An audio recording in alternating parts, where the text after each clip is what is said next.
Alright, hi everybody, how's it going today? So what we're looking at today is we're moving on from our rotational kinetic energy and we're looking at a new idea.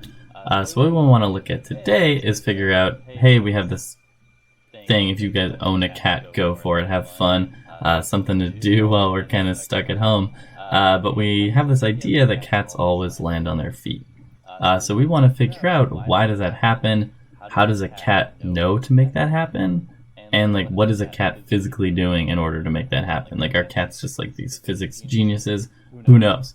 But they seem like they're pretty good at it, so that's kind of exciting. So we're going to look at that, we're going to see why that's happening. One thing you may notice is I kind of changed it up. Instead of just me being this voice, I kind of wanted to have a camera so y'all can see me. I don't know if that's like a helpful thing or not. Let me know if you want me to change back to the old way, but I kind of like it's more personal, and I figured out, I spent a lot of time figuring it out, so I'm going to roll with it.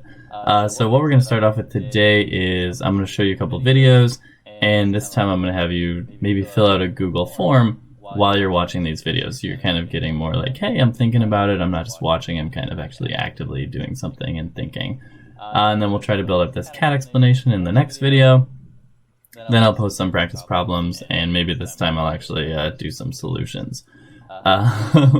One thing too that I want us to do is I made a Google form, and I'm going to post it tomorrow, or I guess today for you guys, tomorrow for me, where I'm just kind of saying like, hey, I want to be able to host these sessions. I know other teachers are doing like sessions on Zoom.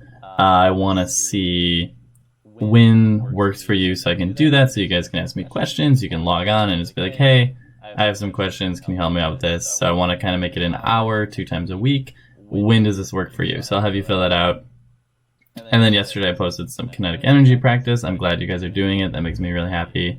And then that Flipgrid thing, I haven't checked to see if anybody's done it. Let me know if you're having trouble with that. I think it's a fun way that we can kind of explain things to each other and still, you know, stay as a class and be working together. So let me know if you're having any issues with that, and I can help you out to some degree. I haven't really used it before, because we've been in class, but now is the time to do it. So what I want to start off with is I've posted, oh, somebody's in here. Hey, Lana. So what we're going to be looking at is I've posted this like watch along Google form. So I'll have you kind of pull that up while you're watching this video. It just has some questions in it about these 2 videos that I'm going to show you.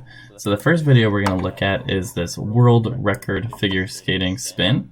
So we have this figure skater. It's kind of an old video, sorry about that, but it's the best one I could find without giving things away. She starts out with her leg like that, brings it in, and she starts to book it. And back in the day, that is a world record. I don't know if that still holds, but 308 RPMs, that's pretty crazy. What's this? Talking to crows? Why? I don't want that. Oh, okay. We'll do that one more time. Starts off, goes their leg out, and she brings it in real quick and starts to speed up and go crazy. 308 rotations per minute. That's insane. Don't know if the record still holds. Who knows? Alright, and then the next one I want to show you is this thing. I don't know if you all had this thing growing up. I had one of these and it was fun. You would like stand in it.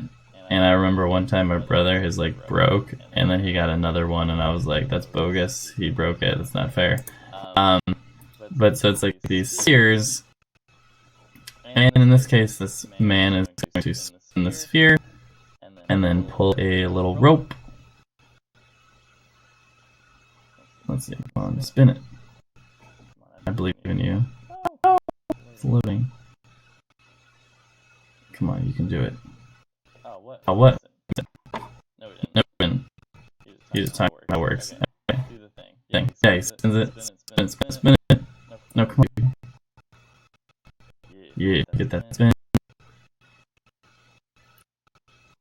I'm sorry, this is... having me in here too is taking up a lot of my computer, but it's worth it maybe, who knows. And spinning it, spinning it, spinning it. Oof, and that thing starts to spin really quickly as it shrinks. Oh, he looks really happy, and that makes me happy. Cool. So we got that going on. And if I can get out of this, there we go. So what I want you to do before moving on to the next video is kind of fill out this Google form. So just really briefly, what did the ice skater do to speed up? What rotational variable did the ice skater change? So like what variable references the shape of an object and where its mass is? We've been talking about it with this rotational unit. What variable is that? And then what other variable changed as a result of her changing that variable? So she changed something, in this case, excuse me, what changed because she changed this? So what was kind of like her independent variable, what depended on that? And then we're looking at this Hoberman sphere, that video with that man. What changed in that case? And then is this similar or different to the ice skater, and in what ways? Alright, so then I'll see you all in the next video.